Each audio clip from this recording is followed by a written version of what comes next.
Good afternoon दोस्तों, मेरा नाम Sandeep Kumar Reddy from engineers competitive training academy. आज हम लोग इंडियन आर्मी एग्ज़ामिनेशन जो भी जनरल ड्यूटी एग्ज़ाम दिए थे, जो पेपर लीक हुआ था 28 जो फरवरी को होना था वो हुआ नहीं। 28 मार्च को आज हुआ है। बेंगलुरु और श्रीलंका जो पेपर है वो एकदम बराबर है दोस्तों।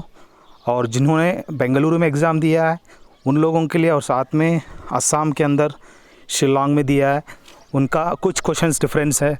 वो क्वेश्चंस क्या है हम डिस्कस करेंगे।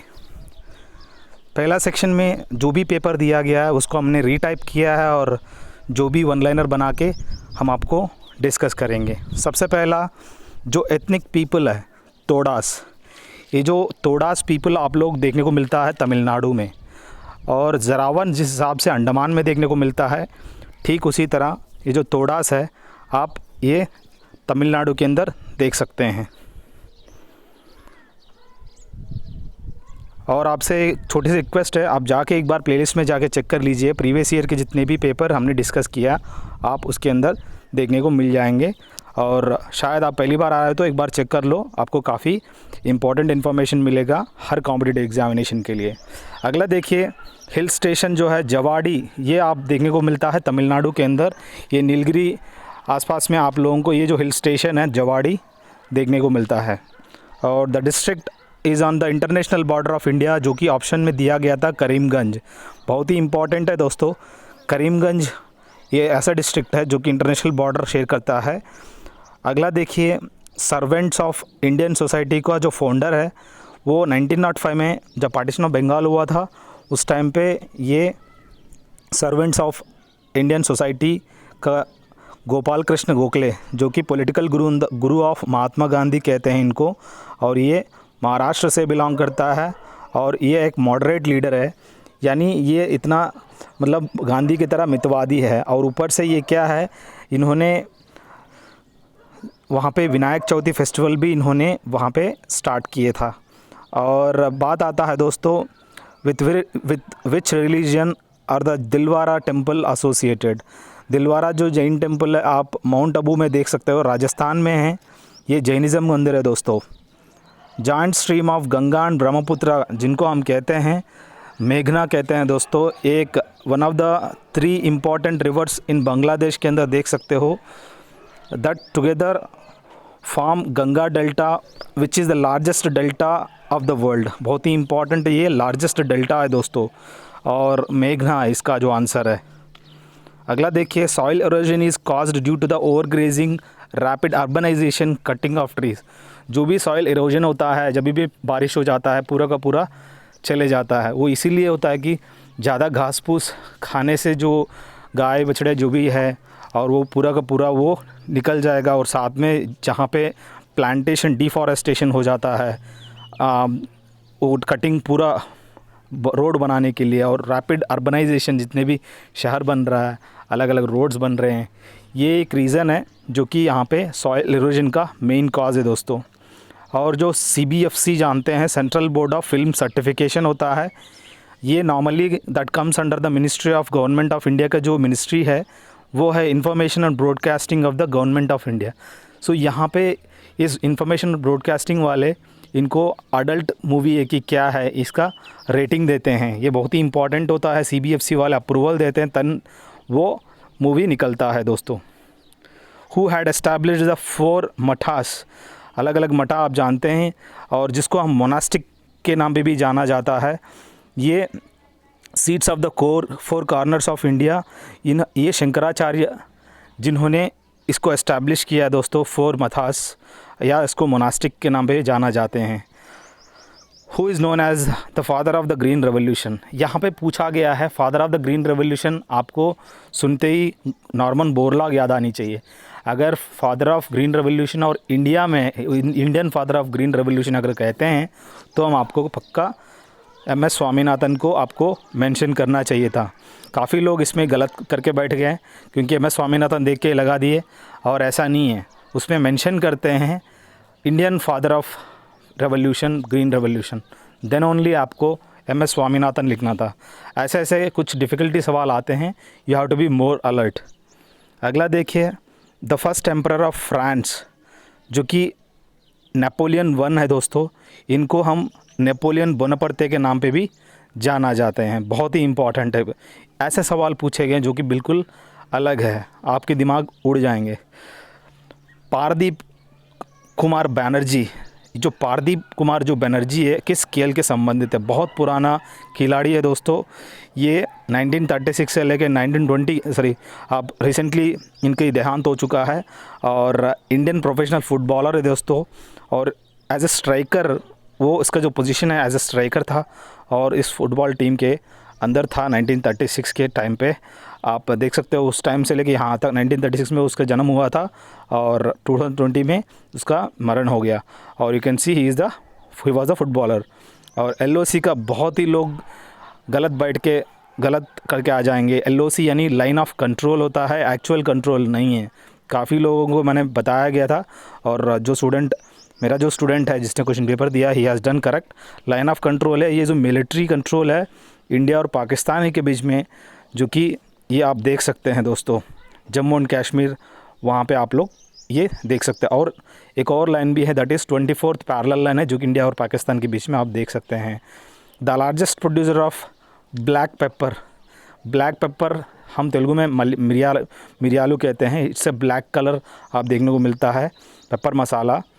सबसे ज़्यादा Karnataka has overtaken Kerala and become the country's leading pepper producer accounting for 45% of the total production. Malabar coast में काफ़ी प्रॉब्लम हो गया था, मालाबार कोस्ट के अंदर आग लग गई थी, जिसकी वजह से जितने भी स्पाइसेस है कम हो गया, और आज के टाइम पे कर्नाटक सबसे लीडिंग है दोस्तों।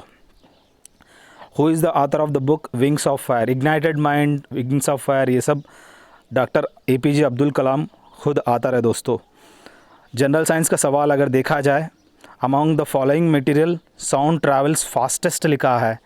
शून्य आप वैक्यूम के अंदर देखने को मिलता है, सबसे ज़्यादा तेज़ जो कि स्टील के अंदर देखने को मिलता है, उसके बाद पानी वगैरह आप कह सकते हैं, और हवा में तो कम रहता है, ठीक है। बोटानिकल नेम ऑफ टी का पूछा गया, बहुत ही इंपॉर्टेंट है। जैसे कि हम लोग पैंथेरिया टाइग्रिस सुन लिया, पावोक्रिस्टाटस पीकॉक का सुन लिया, पर ये टी का भी पूछ दिया इन्होंने, इस बार हद ही कर दिया, मतलब टफ कर दिया पेपर को। कैमेलिया सेंसेसिस, जो कि इस टी का is a species of evergreen shrubs of small trees in the flowering plant family थैक्रे whose leaves of and leaf buds are used to produce tea। Overall tea का जो है botanical name है Camellia sinensis is the right answer. और एक bullet जब fire करता है, अगर लोडेड गन है, वो एक हम लोग पोटेंशियल एनर्जी का एग्जाम्पल है दोस्तों। एक बार बुलेट निकल जाता है तब वो काइनेटिक एनर्जी में आ जाता है। अब बात आता है वल्कनाइज्ड रबर किसने खोज किया है? It is invented by the Charles Goodyear, जिन्होंने 1839 में इसको खोज किया दोस्तों। The laws of floating bodies खोज करने वाला, जैसे कि यूरेका करके चिल्लाया बाथरूम के टब में बैठ के, आर्किमिडीज, जिसके आधारित पर आज के टाइम पे जितने भी जहाज़ें हैं वो फ्लोट करते रहते हैं।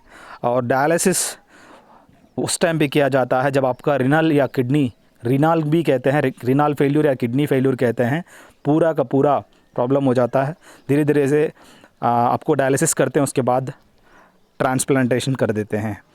इन्वर्टर जो है normally direct electricity from the sources such as batteries और fuel cells to AC electricity.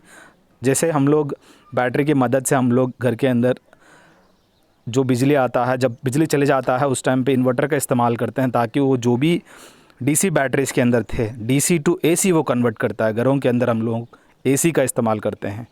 अब एग्ज़ाम्पल रेक्टिफायर एक है जो कि AC टू DC कन्वर्ट करता है, जो कि रेक्टिफायर का इसका पूरा अपोजिट है, रेक्टिफायर है दोस्तों। सो यहाँ पे जो पूछा गया है इन्वर्टर है, जो कि डायरेक्ट करंट जो कि बैटरीज़ के अंदर जो रहता है उसको हम अल्टरनेट करंट जो कि अपने घरों में यूज़ करते हैं, जो को 220 वोल्ट के साथ 50 हर्ट्ज़ आप देख सकते हैं वहाँ का फ्रीक्वेंसी। बहुत ही इंपॉर्टेंट है, अगला एग्ज़ाम में आपको यह आएगा। ए टेम्परेचर ऑफ 295 केल्विन किसका समान है? फ़ारेनहीट में बताने के लिए कहा है। अगर मान लो केल्विन और फ़ारेनहीट का स्केल अगर आप जानते हैं तो इट इज़ वेरी गुड। और डिग्री सेंटीग्रेड जैसे C-0/100 is equal to F-32/180 जो कि फार्मूला है, और K- 273 डिवाइडेड बाय 100, ये फार्मूला के अंदर अगर आप डालेंगे तो आपका 71.33 आ जाएगा। ये आपको करना था, थोड़ा सा टफ ही क्वेश्चन है, पर अगर आपको करना नहीं आता तो फिर आप नहीं कर पाओगे। The common name of potassium carbonate, normally potash भी कहा जाता है पोटाशियम कार्बोनेट को, KCO3। और डैक्टिलोग्राफी क्या चीज़ है, जैसे कि हम जानते हैं आजकल बायोमेट्रिक सिस्टम काफ़ी ज़्यादा फेमस हो गया। जब उंगली दबा देते हैं, जैसे कि आप आधार कार्ड वगैरह बनाते हैं, वहाँ पे अपना थंब रखते हैं, तो ये जितने भी फिंगरप्रिंट्स होते हैं और इंटेलिजेंस वाले फिंगरप्रिंट्स के से डैक्टिलोग्राफी से ही पता चलता है कि कौन यहाँ आया था। उसका जो भी वहाँ पे आप फिंगरप्रिंट्स का जो स्टडी को हम लोग डैक्टिलोग्राफी कहते हैं। और the instrument use to measure the concentration of salt water जितना ज़्यादा सैलिनिटी है, वो सैलिनिटी को मेजर करने के लिए हम लोग सैलिनोमीटर, देखिएगा नाम ही सैलिनोमीटर है, जिसको यूज़ करते हैं measure the salinity and dissolved salt content of a solution. अगला लेंस जो है किस ग्लास से बना हुआ रहता है, फ्लिंट ग्लास का इस्तेमाल करते हैं, FLINT। Is any highly refractive lead containing glass used to make lenses and prisms because it absorbs most ultraviolet but comparatively little visible light. It is also used for telescope lenses. देखिएगा यहाँ पे lenses का अलग अलग जगह इस्तेमाल करते हैं। और हार्डेस्ट फॉर्म ऑफ कार्बन, जो कि डायमंड काफ़ी टफेस्ट एंड हार्डेस्ट कह सकते हैं, एलोट्रोप ऑफ कार्बन है दोस्तों।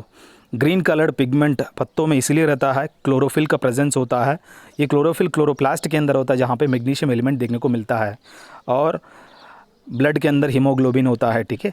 The green house effect is mainly due to the increase in the atmospheric, जो कि कार्बन डाइऑक्साइड जितना ज़्यादा बढ़ेगा उतना आपको ग्रीन हाउस इफेक्ट देखने को मिलता है, because of this carbon dioxide increase. अब बात आता है मैथमेटिक्स की। मैथमेटिक्स में 30% ऑफ, जो कि डिफरेंस 1500 माइनस 600, जो कि आपका 270 है दोस्तों। ये सब देख लो आप, बहुत आसान है। और पेरीमीटर दिया गया है 600 मीटर, उनकी जो साइड्स का रेशियो 12, 13, 15। सो 12, 13, 15 ऐड करने से 40 हो जाएगा। सो 40 x इक्वल टू 600 हो जाएंगे, तो x इक्वल टू 600/40, जो कि x का वैल्यू 15 आ जाएगा। सबसे ज़्यादा लॉन्गेस्ट जो साइड है वो 15x है। 15 × 15 यानी 225 है दोस्तों, लॉन्गेस्ट है। और एक मोटर बोट है जो कि 2 घंटा लगता है 9 किलोमीटर जाने में, वो डाउन स्ट्रीम है। डाउन स्ट्रीम यानी बोट का speed plus speed of the stream, SB boat का स्पीड है, S स्ट्रीम है, इज़ इक्वल टू, यहाँ पे डिस्टेंस क्या है 9 किलोमीटर अपॉन टाइम 2 घंटा। और अपस्ट्रीम में B boat stream minus stream, boat का ऑलवेज पॉजिटिव में रहता है, नहीं तो वो ड्रिफ्ट होकर निकल जाएगा। सो यहाँ पे डिस्टेंस सेम है, जो कि 9 किलोमीटर पर 6 घंटा लग गया। सो यहाँ पे याद करने वाली चीज़ ये की है।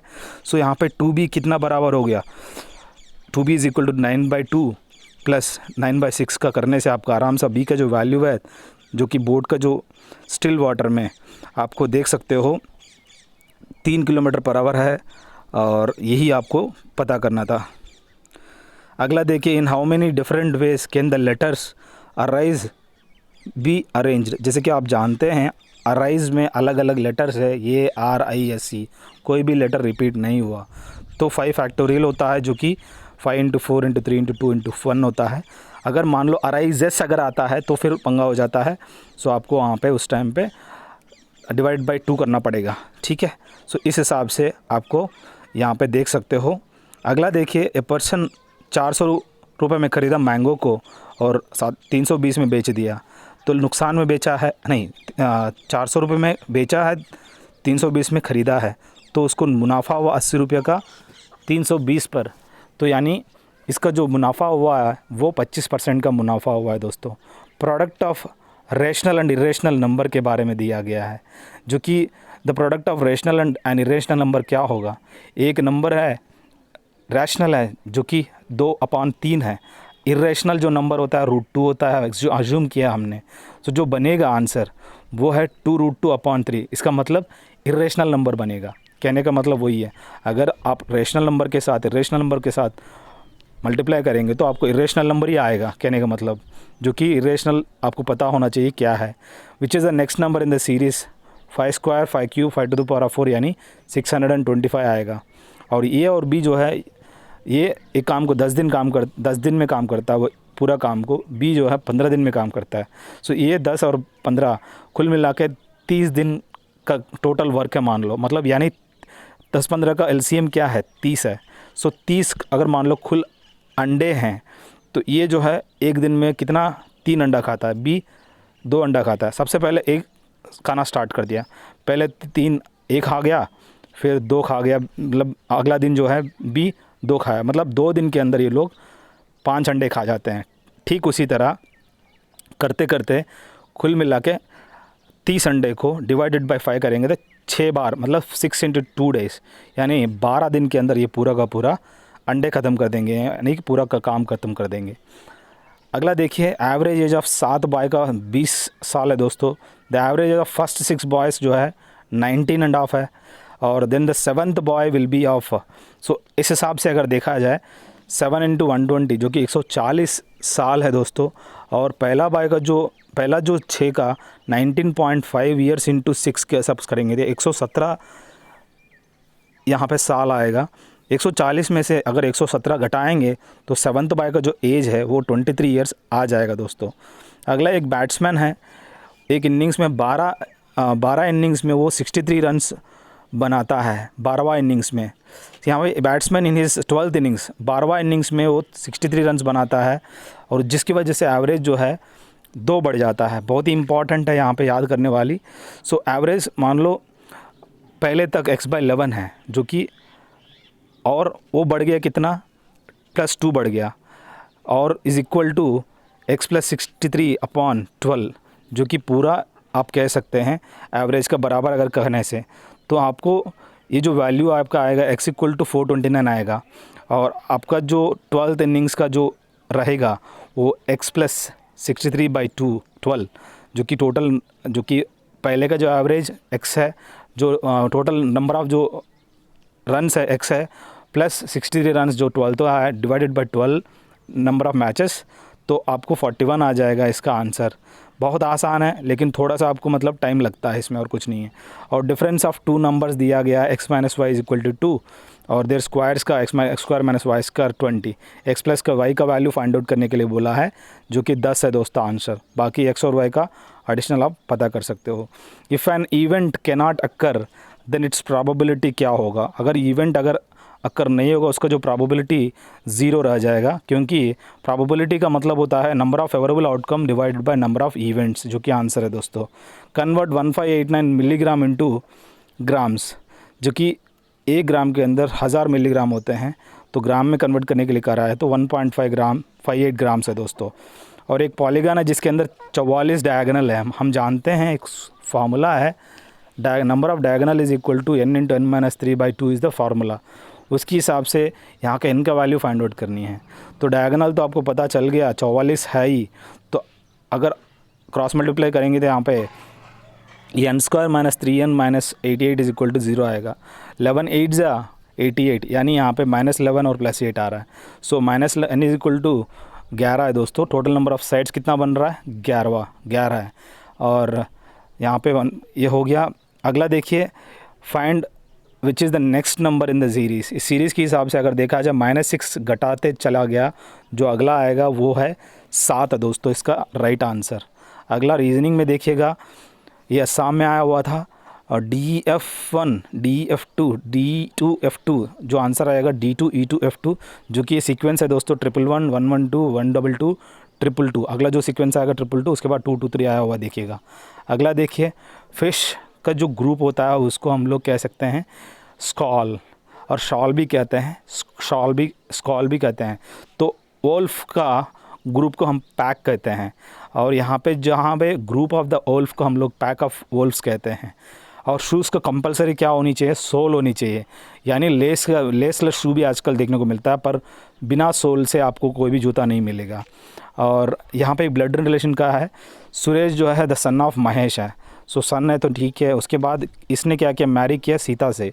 सीता का जो बहन है वो जिया है, जिया जो मैरी किया अमर बंदे से। अब वो कह रहा है कि यहाँ पे जो कह रहा है कि the brother of Suresh how is related to Mahesh. So Amar जो है the brother of Suresh, how is Jiya related to Mahesh. यहाँ जिया महेश को क्या बनेगी, वो साली लगेगी, कहने का मतलब। सो सीता की बहन है तो साली है ना, तो वो सिस्टर इन लॉ कहते हैं साली को।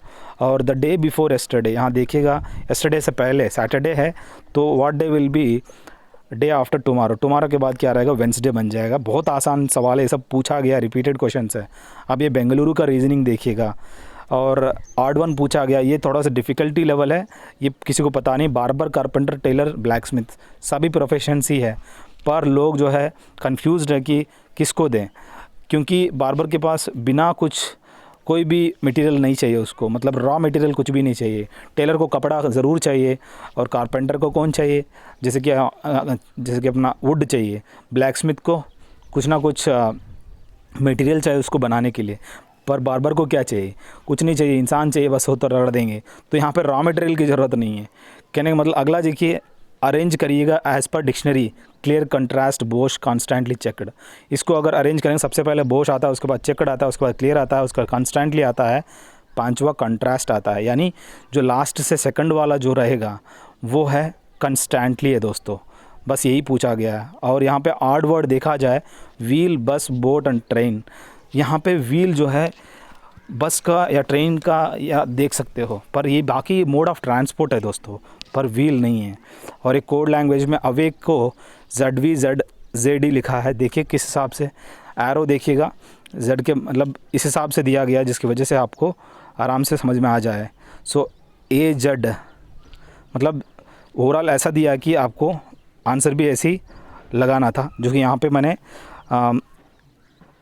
VW ये और लास्ट आज़ाद। सो यहाँ पे मैंने गलती किया है, वो गलती क्या है आप खुद ही मुझे करेक्ट बताइएगा, क्योंकि यहाँ पे आज़ाद जो है ये Z यानी यहाँ पे FB रहा, यहाँ पे जो F के पास आपको B रखिएगा, और बाकी QR सही है, HI भी सही है। मतलब ओवरऑल अपोजिट वर्ड्स है दोस्तों। ये वाला जो है मैंने भी गलती किया, आप मुझे कमेंट सेक्शन में बताइएगा, मुझे माफ़ करिएगा जो भी इसका गलती किया मैंने। Don't worry, you go to the options and you give me the correct answer in the comment section. ये एग्जाम मेरे से हो गई। अगला देखिए, complete the series, A B D, और जो आएगा अगला G आएगा दोस्तों। इसका आंसर जो आएगा G है दोस्तों। सो ओवरऑल यहाँ पे जो मिस्टेक क्या है, आप लोग इसका अपोजिट लेटर है दोस्तों, आज़ाद यानी AZ। सो ड्यू मतलब और KJ, तो ओवरऑल अपोजिट वर्ड्स आपको याद रखनी थी, जो कि यहाँ पे जो चीज़ यहाँ पे है आप इसको करिए। बाकी जितने भी सवाल हमने डिस्कस किया है ये सब ठीक है। और जितने भी आप प्रिपेयर कर रहे हैं, आप जाके मेरा प्लेलिस्ट के अंदर देखिए, जिनकी यूट्यूब के अंदर काफ़ी मतलब आपको इसके अंदर देखने को मिलेगा। 1500 से ज़्यादा वीडियो मैंने बनाया, और आपको मज़ा आएगा पढ़ने में। थैंक यू दोस्तों, अच्छा लगे तो दोस्तों को भी शेयर करना। Have a good day, have a great life.